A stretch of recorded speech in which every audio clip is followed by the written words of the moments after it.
Gimme Shelter. Oh, what's Gimme Shelter? Documentary, Rolling Stones, 1969. Probably one of the best rock documentaries ever. They call it the best rock documentary ever. Rules. Better than Song Remains the Same and some of the other ones that came out. But basically, the Stones back in 1969 put on a free show at Altamont Speedway, although they pronounced it differently.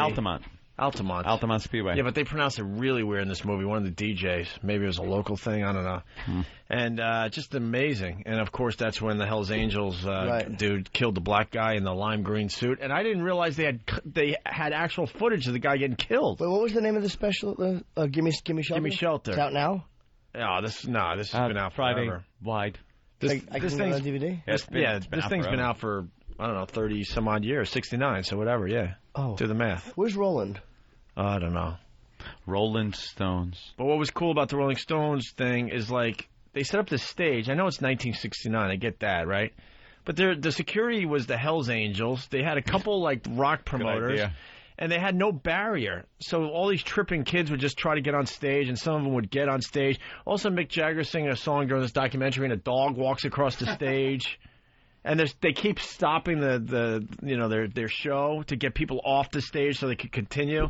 And you're thinking, I get it, we're now in the year 2006, but it amazes me that no one came up with a barrier back in 1969. A barrier, people that were actually there, not the Hells Angels, but security people that they had no communication, so they really couldn't have security teams, and there just wasn't an industry for it back then. There was a rock group. It was supposed to be a concert. It was we're not fucking politicians, so... The best part of the movie, they just kind of have cameras going around where people are hanging out waiting for the Stones to come on stage, and they just picked up everyone's just conversation of just the most mundane crap, and people talking about how fucked up they are, and, all these just weird little, parts of little conversations. I would see that. It's definitely cool. And then... I forgot what song they're playing, but then the black dude in the lime green, he had a suit on, comes running toward the stage with a gun. I don't know if he was going after the Hells Angel guy or one of the Stones. Oh, wow. I really don't know. How's the story go? I didn't know that. You could see it clear as day. And then all of a sudden, this Hells Angels guy out of nowhere, he has a knife, but he has this knife so high and back over his head and comes slamming down on the guy. You could see it, clear as day. And then they're running off screen, and he gets him one more time in the back. Knows how to sink a knife. And it was 4 people that died that day, and there were 4 births that day. Well, I hope the Hells Angels didn't get in trouble. I mean, if the guy's running at someone with a pistol, he's got to get brought down. Well, it's a legendary story, but I didn't realize they actually had the video of the guy getting stabbed. I don't know. Isn't that where Mick walks out for Sympathy of the Devil wearing the long cape? Well, then they It's really cool footage. Well, they spliced it into a Madison Square Garden show they were doing as well around that time. But look at that. Meredith Hunter, yes. Meredith Hunter, 18-year-old African-American. Meredith is a guy? Back then, Meredith he was called a Negro. Hunter. Let me see his picture. Jesus. A Negro gentleman. With a girl's name. Really? He was running with the gun, and they said he was yelling something that sounded like, T-E! Let's say hi to Josh in Pennsylvania. Josh. Hey, how you doing, guys? Hey, hi, fella. What's up? I actually saw that video probably 3 or 4 years ago, and it was actually one of the most out-of-control things that I've absolutely ever seen. What video? The guy is running... Oh, okay. Say that again? I know what you meant. Now I know. I'm sorry. And the guy, I guess probably on acid, who the hell knows. He runs out of nowhere into, approaching the stage with a gun, let's just say, and one of the Hells Angels just comes out of nowhere and almost, stabs him in the chest. Because he was going to shoot Mick Jagger. That's what they said, because people were freaking out. Are they trying to say he was going after Jagger? Is that the official story? I don't even know. Well, it looks to me then... Like I said, I saw it. Looks to me like the Hells Angels were a fine choice for security. Right? Regular security wouldn't have done anything. They took care of the problem immediately. That's it. You run with a gun, you get stabbed. Fuck off. Right. That was a fine choice. That's the way it should be. Yeah. And was it in the middle of Sympathy for the Devil? I believe so. I mean, I was pretty high at the time, but I mean, the guy was 18 years old. Then they got these guys so fucked up on the side of the stage or on the stage, and they show Mick Jagger like singing, and the looks these guys were giving Mick Jagger, it was so creepy. How many people were there? And you could see the fear on Mick Jagger's face, like, what the hell did we get ourselves into? How do we get out of here? Yeah. How many people were there at the concert? Well, that was the problem because they knew right off the bat this was a bad scene. 300,000 people, so they couldn't just not do the concert at that point because it would just be an all-out riot. So it was one of the dudes from Jefferson Airplane, I forgot which one, got punched in the face by one of the Hells Angels guys during his set. Why? You got to rent the movie. It's amazing. Because the Hells Angels, especially back then, really weren't security guards. You didn't hire them to work security and be rational about it. Although, getting the guy with the gun, if he was going to shoot Mick, hey, he did a great job. Mick owes him, Now Mick probably owes him for the rest of their existence. But, you don't hire the Hells Angels to go, excuse me, sir, you're acting irrationally. Continue this. We're going to have to ask you to leave. It's you get a pull cue across your face. I got to tell you, man, we really enjoyed the movie because the times are just different. Then all of a sudden there's just this big, huge, naked, fat guy just so comfortable with his fatness and his nakedness. Just hanging out and watching this show. Oh, God, yeah, Hyman Roth. Another great scene. Remember the scene with the broad walking around trying to collect money to eliminate or even kill members of the Black Panther Party, and a black guy put money in it.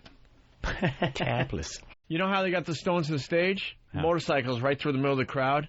And they show the Hells Angels guys coming to the stage with their bikes, just chugging wine and stuff, just getting completely fucked up. How many angels were there? A lot. I don't know. I mean, like I know it's a dumb thing to say, but I really don't know. At least in the hundreds. Supposedly they were paid $500 of beer and were extremely effed up. Well, they probably came from all over. They got fucking chapters. They probably brought in a whole shitload of chapters. They probably had the guys that were listening to us. Probably. They probably were from space and landed in UFOs. What the fuck do we know? We really are speculating. Idiots. That's why I'd like to talk to an older guy that was around at that time. Oh, that was great. Guys are interesting, man. At the end of the show, they show them trying to get everybody in the helicopter ASAP and getting out of there. And just like the road manager or whatever, some of Stones' people like, come on, just freaking out, like, let's get the hell out of here. Why do they hang out and meet and greet like we do? Yeah, sign for the crowd. Sell shirts. Look, I put on a green suit and all I got was this lousy knife. Let's go to John in Cleveland. John? Hey, what's going on? Hey there, Jan. Hey, my dad was a member of HA back when the whole Altamont thing happened. Yeah. And actually, Mick Jagger and Sonny Barger hate each other to this very day. Why? Because of what happened. Mick blamed everything on the Hells Angels, who they hired for security, and they wanted a peaceful demonstration. Didn't want anybody to get hurt. Then why would you hire the Hells Angels? And like the next day, Mick Jagger went on the air talking all this shit about the Hells Angels and stuff. And to this very day, they hate each other. Was it the Stones? Was it like Mick and them that hired him? Or was it somebody, Back in the 60s, it was cool. The Grateful Dead hired them, too, for security. Everybody used to hire the Hells Angels because it was, the cool thing to do. Somebody who was a member of the Hells Angels allegedly told a story to a friend of mine, like a very high-ranking member of the Hells Angels. He's, I think, retired now, or he's not involved. He said years ago that Jerry Garcia had a guy who looked like him that was raping women. And... people that look just like Jerry Garcia. I wonder how this ends. Well, apparently, and again, I have to say alleged, I don't know, but my friend told me that the guy told him... Could be legend, yeah. ...that we got a hold of him, and because there was ladies in the area, and he goes, well, I don't want to say what happened, but let's just say he never did that again. Oh, shit. Sounds to me like they took care of business.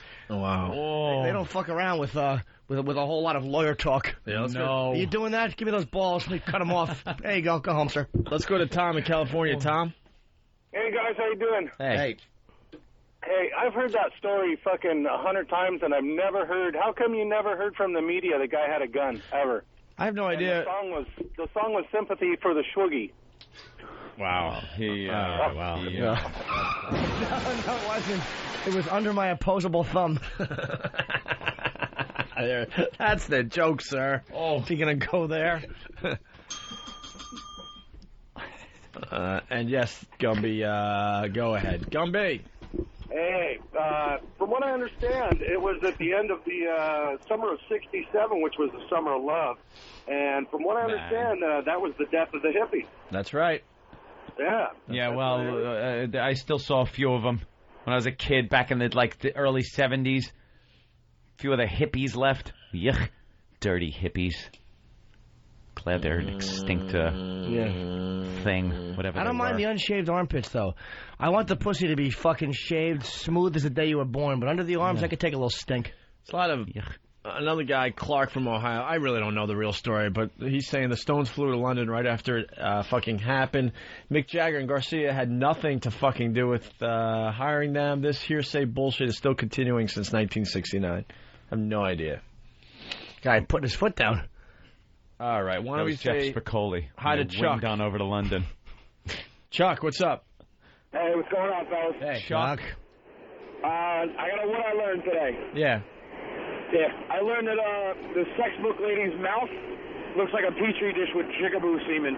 Thank you. Oh, boy. We did learn that. And it's a fact. All right, why don't we... I don't tell lies.